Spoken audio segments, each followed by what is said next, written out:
Assalamualaikum warahmatullahi wabarakatuh. My name is Sadia Nasir, E77219051 from the Psychotherapy Sufism Study Program, Faculty of Usuluddin and Philosophy. I will explain about the history of Sufism. There are table of contents. First, history of Sufism. Second, early history. Third, modern history. First, history of Sufism. History of Sufism. Islamic mystics had several stages of growth. 1. The appearance of early asceticism. 2. The development of a classical mystics of divine love. 3. The rise and proliferation of fraternal orders of mystics. The first stage of Sufism appeared in Perseus as a reaction against the warlines of the early Umayyah period 661 until 749. From the practice of constantly meditating on the word in the Quran about doomsday. They were distinguished by their scrupulous fulfillment of the injunction of the Quran and tradition, by many acts of piety, and especially by a predilection for night prayers. Classical mysticism.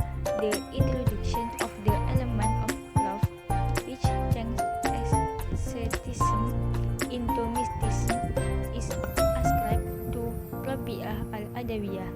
The Iraqi school was invented by al-Muhasibi, who believed that purging the soul in preparation for companionship with God was the only value of asceticism.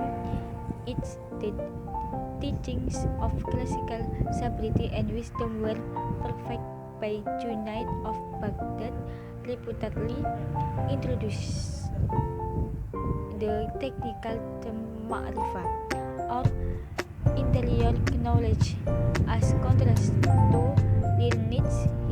In his hymnical prayers, he joined all nature in the praise of good and ID based on the Quran. The first of the theosophical speculation based on mystical insight about human nature and the essence of the Prophet Muhammad were produced by such Sufis as Sahal at-Tustari. Sahal was the master of Al-Husayn ibn Mansur al-Hallaj, who has become famous for his praise Ana al-Haq, am the creative tool, or often rendered am good, which was later interpreted in a pantheistic sense but is in fact only a condensation of his theory of Kun Fahuwa. In these early centuries, Sufi thought was transmitted in small circles. Some of the sheikhs, Sufi mystical leaders, or wits of Sanskrit were also artisans. It should be noted that the mystics belonged to all schools of Islamic law and theology of the times. Second, early history. Early history. Several Sufis describe some of the typical Sufi practice. Two of the most famous of which are Kashf al-Mahjub, or valid revelation from Hujwiri, and al-Risala al-Qusairiyah, or message from al-Qusairi.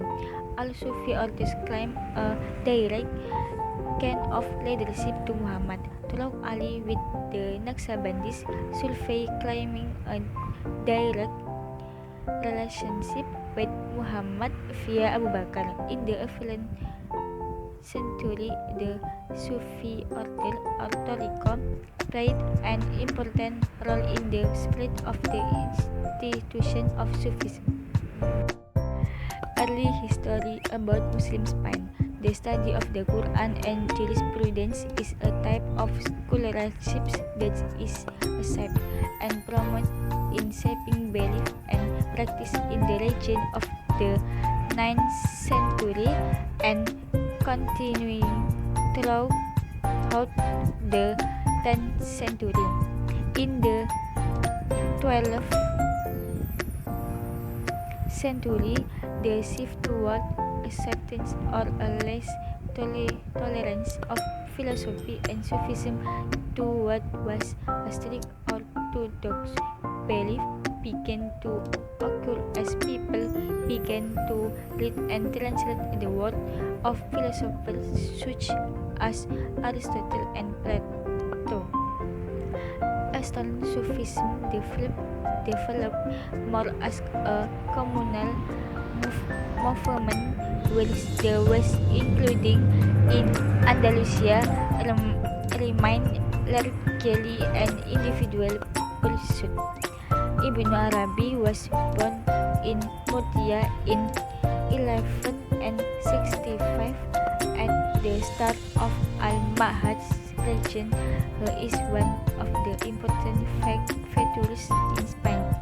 His work in Andalusia are focused mainly on the private human individual, monastic metaphysics, and the mystical path to spiritual and intellectual perfection. Ibn Arabi's central theme is the unity of all beings, or Wahdat al-Wujud, and also how God reflects God in the world.